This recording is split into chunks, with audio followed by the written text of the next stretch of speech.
একজন CBI officer. যখন তোদের বাড়িতে পাগল শুয়ে থাকতাম তখন কেমন লাগতো বলদিনি? এখন কি হ্যান্ডসাম লাগছে রে। আবার সবাইকে বুলাকা করছিল জানিস?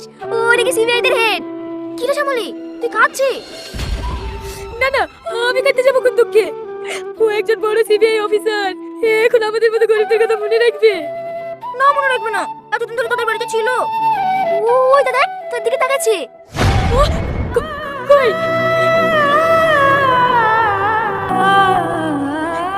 হ্যাঁ, ঠিক ধরেছি। তুই ওকে ভালোবেসে ফেলেছিস তাই না? না না, আমি কেন ওকে ভালোবাসবো? দেখ, তুই আমার কাছে কিছু লুকাসনি। তোকে আমি ছোট থেকে চিনি। তুই আমার গায়ে হাত দিয়ে বলদিনি তুই ওকে ভালোবাসিসনি। আমি ওকে যতই ভালোবাসি রে বোন, ও আমার কখনো হবে না।